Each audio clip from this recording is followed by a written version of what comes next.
এই মুহূৰ্তত অসম টুডে দৰ্শকসকলক দিবলৈ লৈছে এটা অতি গুৰুত্বপূৰ্ণ খবৰ। ঘৰ ঘেৰাওৰ পিছতে প্ৰতিক্ৰিয়া ব্যক্ত কৰিছে বলিন্দ্ৰ শইকীয়া আৰু তেখেতৰ পৰিয়ালে। ডিব্ৰুগড় জিলাৰ ৰাজগড়ৰ নভকতে স্থিত বলিন্দ্ৰ শইকীয়াৰ ঘৰ ঘেৰাও কৰিছিল সৰোজিনী চিলিং গ্ৰান্টৰ জনতাই। আৰু ৰাস্তাৰ নিৰ্মাণত হস্তক্ষেপ কৰা বুলি বলিন্দ্ৰ শইকীয়াৰ ঘৰ ঘেৰাও কৰাৰ পিছতেই বলিন্দ্ৰ শইকীয়াক গ্ৰেপ্তাৰৰ দাবী তুলি প্ৰতিবাদকাৰীয়ে টিংখাং ৰাজহ চক্ৰ বিষয়া কাৰ্যালয় আৰু ৰাজগড় আৰক্ষী চকী ঘেৰাও কৰিছিল। আৰু তাৰ পিছতেই নিজ প্ৰতিক্ৰিয়া ব্যক্ত কৰিছে বলিন্দ্ৰ শইকীয়াই আৰু তেখেতৰ পৰিবাৰ আৰু ভূমি ক্ষতিগ্ৰস্ত একাংশ লোকে। চাওক বলিন্দ্ৰ শইকীয়াৰ প্ৰতিক্ৰিয়া। আজি সৰোজনী চিলিং গ্ৰান্টৰ কিছু সংখ্যক ৰাইজ আহিছিলে। মই যোৱা 3 দিন ধৰি ঘৰত নাই। মোৰ ঘৰত তেওঁলোকে প্ৰথমতে ঘৰ ঘেৰা কৰিছে আৰু তাৰপিছত চাৰ্কল অফিচত গৈ মোক গ্ৰেপ্তাৰ দাবী কৰিছে। তো প্ৰথম কথা হৈছে যে যিটো প্ৰক্ৰিয়াৰে তেওঁলোকে কামটো কৰিছে, মোৰ ঘৰত মইতো ৱাৰ্ড মেম্বাৰো নহয়, মই MLA ও নহয়, ৱাৰ্ড মেম্বাৰো নহয়, মই একোৱেই নহয়, মই এজন সাধাৰণ মানুহ। আৰু মই টিংখঙৰ গোটেই ৰাইজে জানে যোৱা সময়ছোৱাত মই ইয়াত কি কৰি আছোঁ। গতিকে যদি মই কিবা প্ৰশাসনিক বিষয়া বা MLA বা ৱাৰ্ড মেম্বাৰো যদি হ'লহেঁতেন, তেতিয়াহ'লে মোৰ ঘৰ ঘেৰা কৰাটো বাৰু মই এইটো যুক্তিযুক্ত মানিলোহেঁতেন। কিন্তু যিটো প্ৰক্ৰিয়াৰে তেওঁলোক আহিছে, প্ৰথম কথা এইটো অগণতান্ত্ৰিক। আৰু চবতকৈ ডাঙৰ কথা যে ক'ভিড প্ৰট'কল যিটো আছে গৃহ মন্ত্ৰালয়ৰ, সেই প্ৰট'কল তেওঁলোকে ভংগ কৰিছে। আৰু এইটো খুবেই নিন্দনীয় যে মই যদি ভুলো কথা কৈছোঁ, তেতিয়াহ'লে মোৰ ঘৰ ঘেৰাও কৰাটো এইটো যুক্তিযুক্ত নহয়। এতিয়া মূল কথালৈ আহোঁ। মূল কথা হৈছে যে আপোনালোকে এওঁ পিতৃশ্ৰী আৰু যিসকল চকীত বহি আছে তেওঁলোকৰ মাটি গৈছে, আৰু এইটো তেওঁলোকৰ 3rd টাইম হ'ব ৰাস্তাটোৰ কাৰণে। তো তেওঁলোকে আমাক যোৱা 3 তাৰিখে এখন অভিযোগ পত্ৰ দিছিলে। এখন প্ৰথমতেতো তেওঁলোকে কৈ আছিলে ঠিকাদাৰক যে আমি মাটি নিদিওঁ, কাৰণ আমাৰ বহুত মাটি যাব, কাৰণ 30 ফুট কৈছিল ন। প্ৰথম অৱস্থাত কৈ আছিল যে 30 ফুট মাটি যাব, আৰু গোটেই 7টা পৰিয়ালৰ প্ৰায় 4 বিঘাৰ ওপৰত তেনেকৈ তেওঁলোকে মাটি যায়, আৰু কোনো ধৰণৰ ক্ষতিপূৰণ তেওঁলোকক নিদিব। গতিকে যোৱা 3 তাৰিখে তেওঁলোকে আমাক এখন কাগজ দিছিলে কৃষক মহাসভাৰ ফালৰ কৃষক মহাসভাত, আৰু আমি 24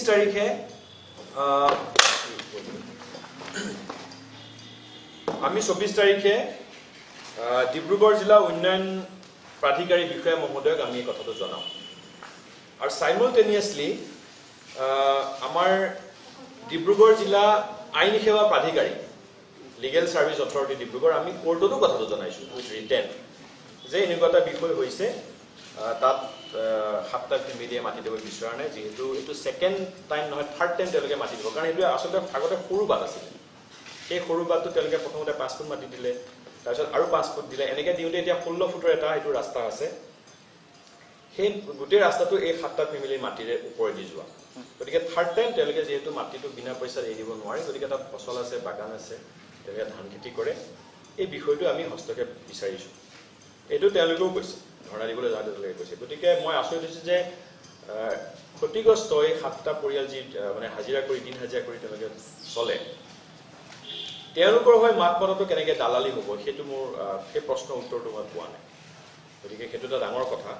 আৰু তেওঁলোকে যিটো প্ৰক্ৰিয়াৰে আহিছে, ইয়াত এটা শাসকীয় ৰাজনৈতিক দলৰ যদি পৃষ্ঠপোষকতা নাথাকে, কাৰণ সকলো মানুহে গম পায় যে যোৱা সময়ছোৱাত বিজেপিৰ বিৰুদ্ধে আমি CPIM-এ হওক বা কাৰ বিৰোধী মঞ্চৰ যোগেদিয়ে হওক, এজ এ মেন হওক বা সাংগঠনিকভাৱেও হওক, আমি বিজেপিৰ বিৰুদ্ধে কিমানখিনি যুঁজ কৰি আছোঁ। গতিকে মানে আমাক ডাইৰেক্ট এটেক কৰিব নোৱাৰি, এই ধৰণৰ ইনডাইৰেক্ট এটা পলিটিকেল প্ৰেছাৰ দি পেলাই যিটো কৰিছে, বা এই ধৰণৰ প্ৰভোগ কৰিছে পাব্লিকক। এই মেম'ৰেণ্ডামখনত আপোনালোকে চাব যে এতিয়াও ষ্টিল তেওঁলোকে কোৱা নাই যে ৰাস্তা নালাগে। ইয়াতো লিখা আছে যে ৰাস্তাৰ বিৰোধী নহয় ৰাইজ। কথা হৈছে যে কম্পেনচেশ্যনটো দি তেওঁলোকক ৰাস্তাটো বনাব লাগে। এতিয়া যেতিয়া সেইদিনাখন ইনকুৱাৰী হিচাপে ADC আমাৰ এইটো সঞ্জয় দত্ত, তেওঁ চাই বিষয়টো, তেওঁ মোক ফোন কৰিলে। তেওঁ ক'লে যে চাৰ্কল অফিচাৰ গৈছে, কিন্তু ৰাইজে মাটি এৰি দিবলৈ অমান্তি হৈছে, আপুনি বিষয়টো অকণ চাব। কনফাৰেন্সিঙত কথাও হৈছিল ইঞ্জিনিয়াৰৰ লগত।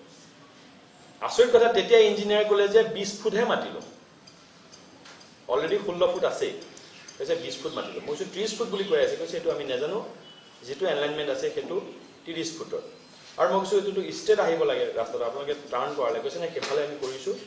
তেতিয়া আমাৰ আমাৰ এডিসি দত্তই তেতিয়া ক'লে যে তেতিয়ালে আপোনালোকে মিলাই লওক আৰু কাইলে 11টা বজাত ক্ষতিগ্ৰস্ত ৰাইজ আমাৰ লগত সাৰ্কেল অফিচৰ আলোচনাও আছে এই বিষয়টো লৈ পেলাই আৰু তেওঁলোকো ইতিমধ্যে আমি কথা পাতিছো যে তেওঁলোকে অলপ এৰাধৰা কৰিব যেহেতু মাত্ৰ 16 ফুটৰ যেহেতু ৰাস্তা আছে আৰু 4 ফুট গতিকে অলপ ইফাল হলে ৰাস্তাটো হৈ যায় গতিকে তেনেকুৱা এটা হঠাৎ মানে যেটো প্ৰায় সমাধানৰ ফালে গৈ আছে প্ৰশাসনিক হস্তক্ষেপত তো যেটো বিষয় প্ৰশাসনিক হস্তক্ষেপৰ সমাধানৰ ফালে গৈ আছে তাৰ আগদিনাখন হঠাৎ এই ধৰণৰ এটা কেও সিচুৱেচন কৰি দিয়া ই পলিটিক্যালি মোটিভেটেড হ'বই লাগিব গতিকে মই বলিন্দ শইকীয়া হিচাপে এটো খুব গৰিহণা দিছো আৰু যেটো তেওঁলোকে মোৰ ঘৰত গৈ পেলাই মই নথকা অৱস্থাত মোৰ বৃদ্ধা মা আছিলে মোৰ মিছেজ আছিলে যেটো তেওঁলোকে অসভ্যালি কৰিছে তো বিচাৰ লাগে স্পষ্টকৈ আপুনি ক'ব বিচাৰে নেকি যে ইয়াত সমগ্ৰ এটা ষড়যন্ত্ৰটো আছে ইয়াৰ আগতো মই 1 লাখ টকা খাইছো বুলি তেওঁলোকে মোৰ বিৰুদ্ধে এজন মানুহতে কেছ দিয়ালে মই পইচা লোৱাই নাছিলো এটা হেতুৰ আপোনালোকে গম পায় আজি এবছৰ পাৰ হৈ গ'ল তেতিয়াও বহুত হাল্লা কৰিছিলে বলিন্দ শইকীয়া গ্ৰেপ্তাৰ কৰিব লাগে বুলি তেতিয়া এটা ষড়যন্ত্ৰ হ'ল এতিয়াও ক্ষতিগ্ৰস্ত মানুহে তাত স্মাৰক বনাব কাৰণ তেওঁলোকৰ আন্দোলনৰ ফলত আমি এই ৰাস্তাৰ পইচা পালে গতিকে এতিয়া এওঁলোকৰ হৈ আন্দোলন কৰাটো যদি দালালি কৰা হয় তেতিয়ালে মই এইটো মানি ল'বলৈ ৰাজি আছো যদি দৰিদ্ৰ মানুহে এতিয়া আপুনি চাওক যে মই বলিন্দ শইকীয়া হোৱাৰ পিছতো মই আজি টিংকং থানাৰ ওসিক ফোনত কৈছো মইছো মুখ বুলিয়াৰ ঘৰ ঘেৰা কৰিছে এইটো যদি সাধাৰণ মানুহে কৰে তেতিয়ালে ইহঁতক পিঠি ফালি দিব তাৰমানে এইটো গুণ্ডামি এক ধৰণৰ আপুনি তাৰমানে আপুনি নিজৰ অধিকাৰটোৰ কথা ক'ব নোৱাৰিব যদি আপোনাৰ পিছফালে বেগ নাথাকে তাৰমানে এওঁলোকক দম দিলেহেঁতেন মাৰ্ডাৰ কৰিব তাৰমানে তই কিয় মাত নাতিবি আপুনি ভুলো ক'ব পাৰে এইটো ডেমক্ৰেটিক কাণ্ট্ৰি মই যদি কওঁ যে মই নিদিমেই মাতি মোক নোৱাৰে আইনে জবৰদস্তি কৰিব আইনৰ এইটো অধিকাৰ নাই আইনে কৈছে এইটো ৰাইট তেওঁ থাকিব যেটো আমি NS 52B আন্দোলনত আমি 4 বছৰ ৰাস্তা ব্লক কৰিছো তেতিয়াও বহুত মানুহে মই নাম নকওঁ তেতিয়াও যিসকলে যি ষড়যন্ত্ৰ কৰিছে সেই সকলে বহুত মানুহে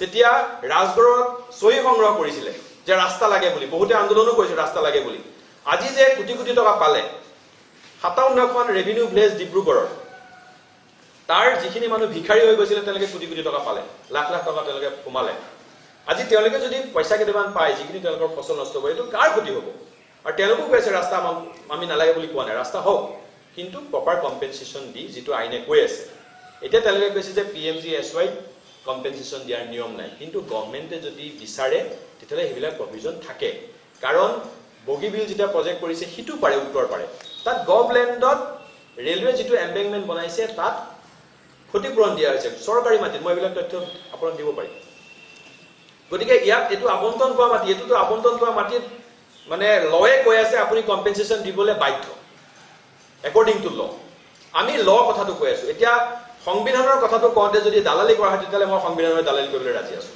আজি যিসকলে আচলতে আপোনালোকৰ ঘৰ ঘেৰাও কৰিবলৈ গৈছিলে প্ৰতিবাদ কৰিছিলে তেওঁলোকে মানে স্পষ্টকৈ তেওঁলোকে এটা কথা কৈছিলে যে তেওঁলোক উন্নয়ন বিৰোধী নেকি বলিন্দৰ চেতিয়া আজি উন্নয়ন বিৰোধী নেকি যে উন্নয়ন বিৰোধী লৈ মাত মাতিছে উন্নয়নক লৈ কি ক'ব এই ক্ষেত্ৰলৈ সৰোজনীৰ যিখন দলং পকা হ'ল তেওঁলোকে এটো জানে সৰোজনী মানুহ জানে এলোকো জানে সেই দলংখন বহু দিন আপোনালোকো জানে যে কাঠৰ দলং আছিল মানুহ পাৰ হ'ব নোৱাৰে কেনেকৈ পকা হ'ল সেইটো তথ্যটো উদ্ঘাটন কৰক মই যদি উন্নয়ন বিৰোধী গম পাব এতিয়াও ডিসি অফিসত পৰি আছে মনিবন্ধন তেতিয়া ডিসি আছিলে আমি স্পষ্টপত্ৰ দিছো কোন ৰাস্তা বনাব লাগে কোন দলং বনাব লাগে তেওঁ স্পেশালি কৈছে এটো মই ফাইল লৈছো পাইকে আপুনি একদম নিশ্চিন্ত থাকক সেই দলংখন পিছত বেলেগে উদ্বোধন কৰিছে এটো বেলেগ কথা ধৌতে খৰটো মাৰি দিছে এটো বেলেগ কথা কিন্তু কাৰ উদ্যোগত হৈছিল সৰজনী মানুহে ভালকে জানে এলোক সৰজনীটো এলোকে আন্দোলন কৰিছে দলং লাগে বুলি আমাৰ নেতৃত্বত গতিকে মই যদি উন্নয়ন বিৰোধী হলেতেন মই দলং নিবিচাৰিলেতেন মই ৰাস্তাও হ'ব নালাগে বুলি ক'লেতেন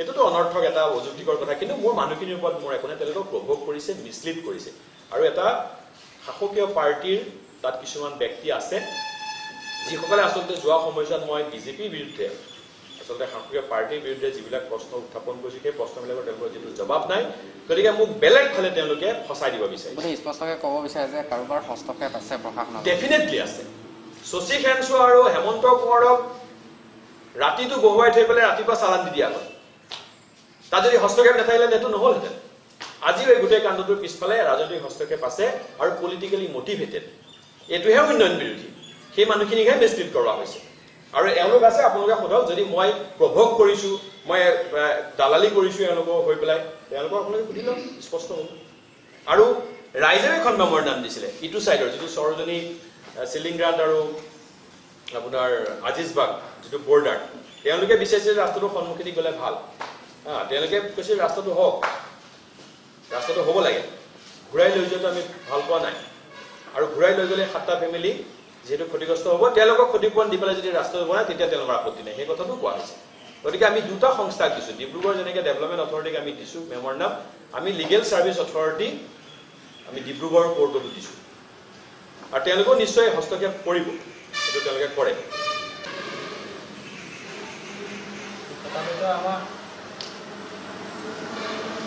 আমিতো আগত যিখিনি ৰাস্তা আছিলে সেই ৰাস্তাৰ বিষয়ে, তাৰপাছত গোবৰ ৰাস্তা আছিলে, এই গোবৰ ৰাস্তাটো আমি চৰকাৰী হিচাপে যিটো আমি বনালোঁ, আমি তেতিয়া 6 ফুট আছিলে, 6 ফুট থকাৰ ভিতৰত আমি 5 ফুটকৈ ৰাস্তা দিলোঁৱেই, দিলে মুঠতে টোটেল 16 ফুট হৈ গ'ল। সেই 16 ফুট ভিতৰতে যদি বা ৰাস্তা হয় তেতিয়াহ'লে আমি দিম বুলি কৈছোঁ। তাৰ বাহিৰে যদি আমি ৰাস্তা দিবলগীয়া হয় তেতিয়াহ'লে আমাক কিবা এটা ক্ষতিপূৰণ দিব লাগিব, সেই বুলি আমি আবেদন জনাইছোঁ। তাৰ বাহিৰে মানে 16 ফুট ভিতৰত যদি ৰাস্তা হয় তেতিয়াহ'লে আমি দিম, আমি ৰাস্তাটো বন্ধ কৰা নাই। বলীন্দ্ৰ শইকীয়া মুৰ্দাবাদ, বলীন্দ্ৰ শইকীয়া লেইলে চেই এনেকুৱা ধৰণৰ শ্লোগান তেওঁলোক দি আছিলে। তাৰপিছত মই যেতিয়া ৰুমৰ ভিতৰতে আছিলোঁ, আমাৰ মা আছিলে বাহিৰত, তেখেতক মানে অদ্ভুত এটা থ্ৰেটনিং টনত তেওঁলোক দি আছে যে বলীন্দ্ৰ শইকীয়া ক'ত গ'ল। মা বৃদ্ধা মানুহ হয় নে নহয়, বৃদ্ধা মানুহে তেনেকুৱা এটা থ্ৰেটনিং টনৰ আগতে কেনেকৈ পাজল হৈ যায় আপোনালোকে এইটো ভালদৰে গম পায়। মায়ে ক'লে নাই আজি 3 দিন ধৰি নাই, কৈছে নাই তেওঁ পলাবলৈ দিয়া হ'ল নেকি বা তেখেত পলাই গ'ল নেকি, এনেকুৱা ধৰণৰ কথাবোৰ তেওঁলোকে সুধিছে। তাৰপিছত মই বাহিৰত যেতিয়া ওলাই আহিলোঁ, মই ক'লোঁ আপোনালোকক কি ক'বলৈ আছে আপোনালোকে কওক, আপোনালোকে যিটো কৰি আছে আপোনালোকে কৰক। তাৰপিছত হঠাৎ তেওঁলোক গুচি যাবলৈ ধৰিলে। মই কিছুমানক মাতিলোঁ যে আমাৰ ঘৰত আহক, কি ক'বলৈ আছে কওক। নাই, তেখেতলোক নাহিলে, তেখেতলোক গুচি গ'ল। তো পিছফালে যিখিনি ল'ৰা আছিলে, সৰু ল'ৰা, মই সুধিলোঁ তোমালোকে কিয় আহিছা, ক'লে ৰাস্তা, আমাক ৰাস্তা লাগে। হয় ৰাস্তা লাগে, ন্যায্য দাবী। কিছুমান মানুহে ব্লক কৰি থৈছে, বনাব দিয়া নাই। মই বোলো কিয় বনাব নাই দিয়া, তো তেওঁলোক কিয় বনাব নাই দিয়া আমি নাজানো। তো তেওঁলোকে মই যিটো গম পালোঁ তেওঁলোকক মানে ভুল বুজাই পেলাই, ভুল কৈ পেলাই তেওঁলোকক লৈ অহা হৈছে।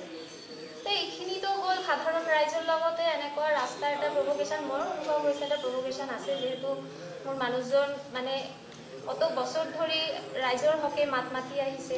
তো এইটো মোক এনেকুৱা লাগিছে সহ্য কৰিব পৰা নাই যে দৰিদ্ৰ মানুহৰ হকে তেওঁ মাত মাতক। এতিয়া আৰু এটা ঘটনাটো হৈছে আমাৰ জীৱনৰ নিৰাপত্তা ক'ত। এতিয়া সাধাৰণ মানুহ হৈ যদি মাত মাতে, এনেকুৱা মানুহ গেদাৰ হৈ আহি যাব নেকি আমাৰ ঘৰতে। আজি মোৰ ভয় হৈছে তেওঁ যদি সঁচাকৈ থাকিলেহেঁতেন তুমি মব লিঞ্চিং হ'লহেঁতেন নেকি টিংখাঙত। মোৰ অদ্ভুত ধৰণৰ মানে কিবা কিবা লাগি আছে, মোৰ ভয়ো লাগি আছে, ৰাতিও আহি যাব নেকি এনেকৈ। বেছিভাগ সময়তে মই অকলেই থাকোঁ, এখেত নাথাকে, এইটো জানেই, ৰাইজে জানে এখেত নাথাকে, মই বেছিভাগ সময়ত অকলে থাকোঁ। এনেকুৱা অহাৰ মানে কি, আৰু তেওঁ 7 তাৰিখৰ পৰা ঘৰতেই নাই। ইমান ডাঙৰ এটা ৰেলী তেওঁলোকে ওলালে, এই মিনিমাম এখন খবৰ তেওঁলোকৰ হাতত নাছিলেনে যে মানুহজন ঘৰত নাই, বৃদ্ধা মাকজনী আছে, পত্নী আছে, সৰু মোৰ 9 বছৰীয়া ল'ৰাটো আছে, আমিনো কি কৰিম। আৰু মোৰ হাজবেণ্ড তেওঁ এমএলএ নহয় ন, যে তেওঁ বা প্ৰশাসনৰ কোনেও তেওঁ নহয়, আমি সাধাৰণ মানুহ, আমি কমিউনিষ্ট পাৰ্টি কৰোঁ, তেওঁ কৰে। এইটো আমাৰ অপৰাধ নেকি মানুহৰ হৈ মাত মাতি অহাটো। মই ভাবোঁ যে টিংখাং প্ৰশাসনেও গুৰুত্ব সহকাৰে বস্তুটো ল'ব লাগে। আৰু মই নিজে এফআইআৰ দিছোঁ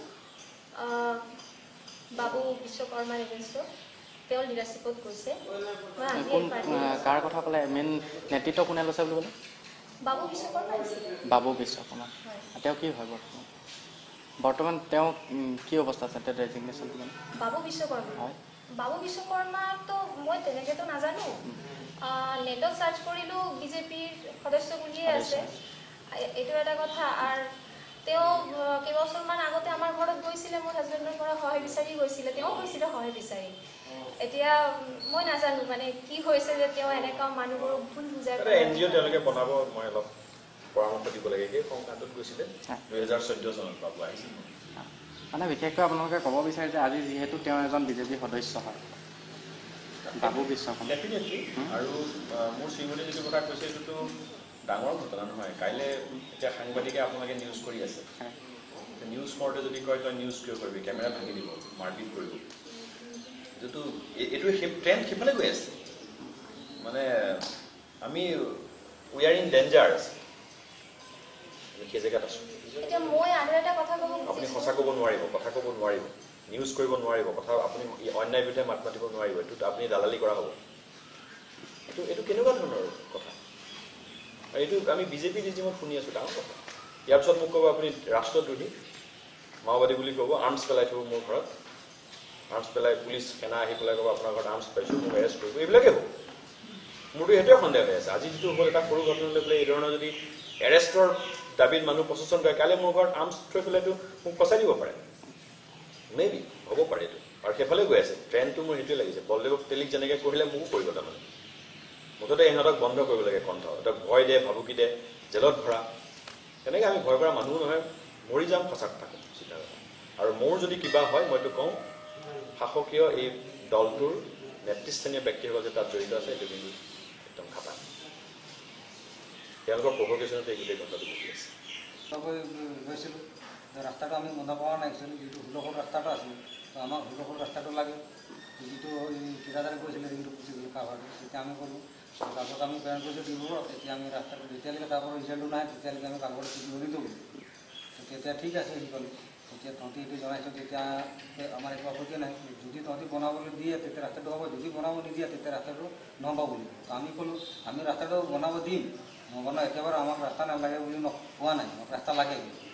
যিখিনি আমি কাগজপত্ৰ দিছোঁ সেইখিনি ৰিজাল্টটো আমি পাব লাগে, সেইটো ক'লোঁ। তেতিয়াহে আমি ৰাস্তাটো বনাম বুলি দিম, তাৰ আগত আমি ইয়াত কাগজ দিব নিদিওঁ বুলি সুধিবলৈ। তাৰ 6 তাৰিখে আমাৰ ATC গৈ পালে।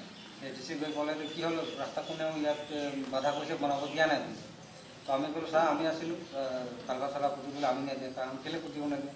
নহয় ছাৰ মই আগতো বহুত মাটি দি আছোঁ, 2বাৰকৈ দি আছোঁ, এইটো 3বাৰ হ'ব মাটি তেনেকৈ দি আছোঁ। আগতো ৰাস্তাটো 3 ফুট আছে, চাইকেল ঠেলি যাব পৰা নাছিলে, তেনেকৈ ৰাস্তা আছিলে। তেতিয়া আমি সৰু আছোঁ, সেইটো জানো, আমি নিজেও ৰাস্তাটো তুলি পাইছোঁ। তেতিয়া সেইটো আচলতে ৰাস্তা নাছিলে, এইটো মেপত ৰাস্তাটো নাই। তো আমাৰ দৌলতে আছিলে আগত, সেইটো কৈ গৈছে আমাক ৰাস্তাটো নাই বুলি। তো তেতিয়া সেইটো কাৰণে আমি ৰাস্তাটো এতিয়া বনাব দিয়া নাই বুলি। তো যদি আমি ৰাস্তাটো 16 ফুটৰ ভিতৰত ৰাস্তাটো হয়, যেতিয়া 16 ফুটত ৰাস্তাটো বনাওক। যদি 16 ফুটৰ ৰাস্তাটো নহয় আৰু মাটি লোৱা হয়, আমাৰ পৰা আকৌ মাটি আমি দিবলগীয়া হয়, তেতিয়া আমাক ক্ষতিপূৰণ লাগিব। তো যদি ক্ষতিপূৰণ নালাগে তেতিয়া আমি দিব নোৱাৰোঁ। ইমান আমাৰ চাহ গছ আছে, আকৌ মাটি গৈছে, খেতিপথাৰ মাটিটো গৈছে, বৰ ডাঙৰ ডাঙৰ গাঁৱৰ পৰা বহুত গুচি গৈছে, 5-6 জোপা তেনেকৈ গৈছে, 2-4টা বাঁহ আছে, টকো গছ আছে, বহুত গুচি গৈছে। এইটো কাৰণে আমি দিব নোৱাৰোঁ, কিবা এটা দিব লাগিব ছাৰ। আজি যে আচলতে যিটো ঘটনাটো ঘটিলে, তেওঁলোকেতো বিচাৰিছে যে তেওঁলোকে ৰাস্তাটো বন্ধ কৰি উন্নয়ন বিৰোধী বুলি কৈছে। সেইসকলক আচলতে আপোনালোকে ভুক্তভোগী হৈ আপোনালোকে কি বুলি ক'ব তেওঁলোকক, যিসকলে আজি প্ৰতিবাদটো কৰিবলৈ গৈছে, সেইসকলক কি ক'ব আপুনি? জবৰদস্তি কৰিবলৈ কৈছে, আকৌ তেওঁলোকে আকৌ দালাল, তেওঁলোকে দালাল কৰি সেইটো জবৰদস্তি কৰিবলৈ লৈছে। আকৌ যিটো আমাক পাবলগীয়া আমাক পাব লাগে, সেইমতে আমি গৈছোঁ। আকৌ আমি তাকে বুলি বাধা দিয়া নাই, ৰাস্তাটো নালাগে বুলি সেইটো বুলি বাধা দিয়া নাই। ছাৰক কৈ পঠাইছোঁ, এটি ছাৰক ক'লে আমাক যে ঠিক আছে, তহঁতক মাটি ম্যাদী হোৱা নাই, তহঁতক মই ম্যাদী কৰাই দিম, যে তহঁতি ৰাস্তাটো বনাম বুলি দিয়া। তো সেইদিনাখনেই ফাইনেল হৈ গ'ল।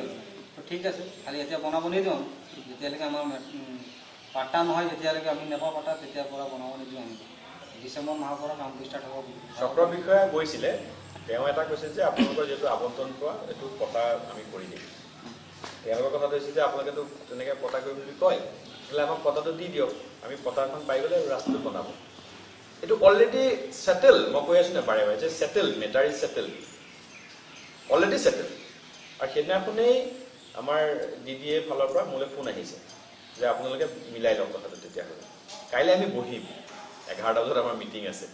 গতিকে এই যে যিটো মানে মাজৰ পিৰিয়ডটোত এই হাল্লাটো, এইটো একদম ৰহস্য আৰু সন্দেহজনক, প্ৰভোকেশ্যন আছেই। আজি যিটো ৰাইজসকল আহিছিলে, আমি ক'ব বিচাৰোঁ যে ৰাইজক আচলতে ভুল তথ্য দিয়া হৈছে ৰাস্তাটো বন্ধ হ'ব বুলি। আচলতে ৰাইজৰ গাত দুখ নাই। আৰু আমাৰ বলিন্দ শইকীয়াৰ পত্নী যিটো কৈছে, বাবু সোণাৰ নামৰ এজন বিজেপি সদস্যই এই ক্ষেত্ৰত আজি নেতৃত্ব দিছিলে। আৰু আমি অনুৰোধ জনাওঁ, মানে যিহেতু তেওঁলোকে ভাৰতীয় সংস্কৃতিৰ কথা কয় এই পাৰ্টিটোৱে, আৰু ভাৰতীয় সংস্কৃতি এনেধৰণে মানে এজন ব্যক্তিৰ ঘৰত শ শ মানুহ আহি উদ্ভণ্ডালি কৰাটো কেতিয়াও নোচায়। সেইটো কাৰণে তেওঁলোকে সঁচাকৈ যদি ভাৰতীয় সংস্কৃতিৰ বাহক এই পাৰ্টিটো, তেনেহ'লে তেওঁলোকৰ যিসকল সদস্য আজি উদ্ভণ্ডালি কৰালেহি ৰাইজক আনি, তেওঁলোকে তেওঁলোকক শৃংখলাবদ্ধ কৰক, তেওঁলোকৰ ওপৰত বিহিত ব্যৱস্থা ল'বলৈ আমি দাবী জনাইছোঁ। আৰু যদি তেওঁলোকে এইটো নকৰে, অনাগত দিনবিলাক আমি গম পাম, যদি এই ক্ষেত্ৰত একো ব্যৱস্থা গ্ৰহণ নকৰে, তেনেহ'লে ইয়াত পৰোক্ষভাৱে তেওঁলোকো জড়িত আছে বুলি ভাবিবলৈ বাধ্য হ'ব। আৰু দেখা গৈছে যে আপোনাৰ গোটেই দেশতে যিটো মানে আপোনাৰ মব লিঞ্চিঙৰ বাঢ়িছে, আৰু বিশেষকৈ লকডাউনৰ পিৰিয়ড অসমৰ বিভিন্ন জেগাত মব লিঞ্চিঙৰ কেইবাটাও ঘটনা হ'ল। আৰু আজি ঘটনাটো বলিন্দ্ৰ শইকীয়া ঘৰত থকা হ'লে চাগে ঠিক তেনেকুৱা এটা ঘটনালৈ গ'লহেঁতেন। সেইটো কাৰণে কঠোৰ হাতেৰে আজি যিটো ঘটনা ঘটিলে কঠোৰ হাতেৰে প্ৰশাসনে দমন কৰিব লাগে, যিসকলে ইয়াত জড়িত আছে তেওঁলোকৰ পূৰা ব্যৱস্থা ল'ব লাগে, যিহেতু মব লিঞ্চিঙৰ ঘটনাখন বাঢ়ি গৈ আছে। আৰু আহি থকা দিনবোৰত যাতে এইবিলাক ঘটনা নঘটে, সেইটো কাৰণে তেওঁলোকৰ ওপৰত আমি কঠোৰ বা কঠোৰতম ব্যৱস্থা গ্ৰহণ কৰিবলৈ দাবী জনাইছোঁ। Bureau report Assam today. ভাৰতবৰ্ষত দ্ৰুতগতিত জনপ্ৰিয়তা লাভ কৰা ডাইৰেক্ট চেলিং ব্যৱসায়ত জড়িত হোৱাৰ সুযোগ। ঘৰুৱা প্ৰয়োজনীয় প্ৰায় 200 বিধৰো অধিক সামগ্ৰী প্ৰায় 3 বছৰ আগতে আৰম্ভ হৈ বৰ্তমান আন্তঃৰাষ্ট্ৰীয় পৰ্যায় লাভ কৰা কোম্পানী। বৰ্তমান 2জন ব্যক্তিৰ মাহেকীয়া আয় হৈছে 25 লাখৰ ওপৰত, 5জনৰ 10 লাখৰ ওপৰত, আৰু 8জনৰ হৈছে 5 লাখৰ ওপৰত, আৰু 17জনৰ হৈছে 1 লাখ টকাৰ ওপৰত। বিনামূলীয়াকৈ আপুনিও এই সুযোগ গ্ৰহণ কৰিব পাৰে।